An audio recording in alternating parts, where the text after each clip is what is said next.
Bismillahirrahmanirrahim, dear cadets. Second video of Jinnah's Vision of Pakistan. Please pay attention. Dealing with our first function in this assembly, I cannot make any well-considered pronouncement at this moment.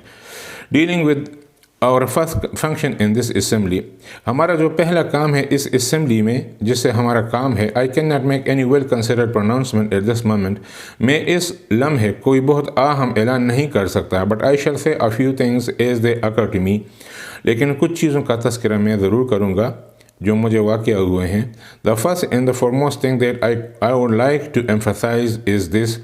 जो सबसे अहम और पहले number पर आता है जिसको मैं बहुत ज़ोर देता हूँ वो ये है, Remember that you are now a sovereign legislative body. ये याद रखो कि तुम अब एक सावरन खुद मुख्तार कानून साज इदारा हो, बॉडी इदारा हो, and you have got all the power, और तुम्हारे पास सारी ताकतें हैं.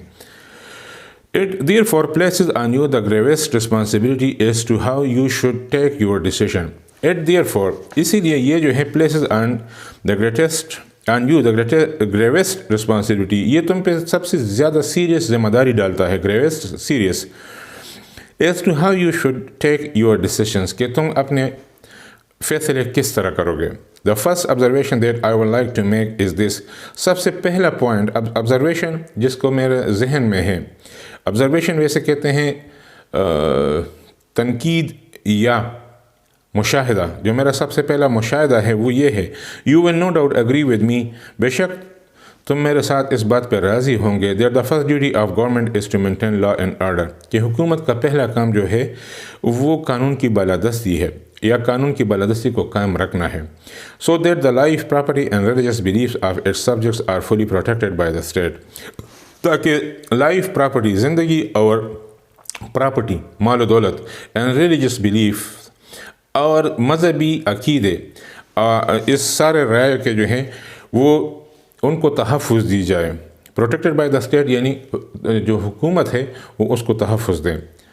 ये सबसे बड़ी ऑब्जर्वेशन है, मुशाहिदा है. The second thing that occurs to me is, दूसरी मुशाहिदा जो है, one of the biggest curses from which India is suffering, वो सबसे बड़ी लानत जिसमें इंडिया मुब्तला है.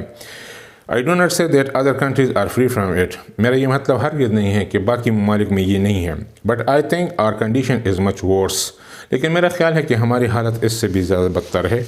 इज़ ब्राइबरी एंड करप्शन, वो रिश्वत है एंड करप्शन बदनवानी है.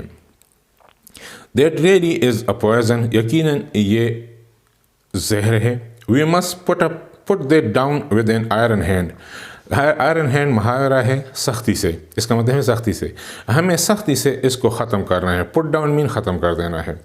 And I hope that you will take adequate measures as soon as it is possible for this assembly to do so.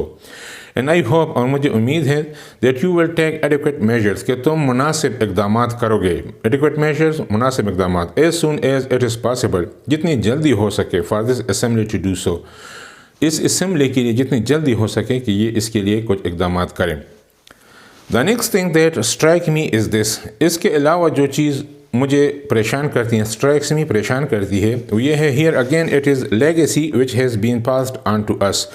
वो हमारी लेगेसी है, हमारे माजी है जो अभी गुजरा है. Along with many other things good and bad, बहुत सारी अच्छे बुरी चीज़ों के अलावा, has arrived this great evil, बहुत से अच्छे बुरी चीज़ों के अलावा ये बुराई भी हम तक पहुँची हैं. The evil of nepotism and jobbery, और ये अकरबा परवरी, नेपोटिज्म, अकरबा परवरी एंड जॉबरी, और अपनी कुर्सी का गलत, अपनी अथॉरिटी का गलत इस्तेमाल है. I want to make it quite clear, मैं चाहता हूँ कि ये मैं साफ ज़ाहिर कर दूँ, that I shall never tolerate any kind of jobbery, कि मैं कभी भी किसी भी किस्म की जॉबरी यानी अपनी जो अथॉरिटी का गलत इस्तेमाल है उसको टॉलरेट नहीं करूँगा, बर्दाश्त नहीं करूँगा. नेपोटिज्म, अकरबा परवरी को, आर एनी इन्फ्लुएंस डायरेक्टली और indirectly brought to bear upon me, या किसी भी और तरह का असर जो मेरे ऊपर डायरेक्टली बिलवास्ता या बिला वास्ता मुझ पे अगर डाला गया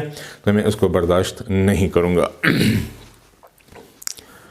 Whenever I will find that such a practice is in vogue or is continuing anywhere, जब भी मुझे पता चला कि इस तरह का कोई काम हो रहा है, in vogue का मतलब है जारी है, ویسے وہ کا مطلب ہے رسم ہے کہ کسی جگہ پہ اس طرح کے کاموں کا کوئی رسم و رواج ہے، مطلب ادھر رسم و رواج نہیں ہے، ادھر اس کا مطلب ہے کہ جہاں کہیں بھی ایسا کوئی کام ہو رہا ہو. اور اس کنٹینیوئنگ اینی ویئر دونوں کا مطلب یہی ہے. لو اور ہائی، چاہے وہ کم طبقے کا ہو یا اوپر طبقے کا ہو. I shall certainly not countenance it. Countenance ادھر ویسے تو کاؤنٹیننس چہرے کو کہتے ہیں، ادھر کاؤنٹیننس کا مطلب ہے برداشت کرنا. میں اس کو ٹالریٹ نہیں کروں گا، برداشت نہیں کروں گا. ڈیئر کیڈٹس، اس کے بعد 3rd ویڈیو میں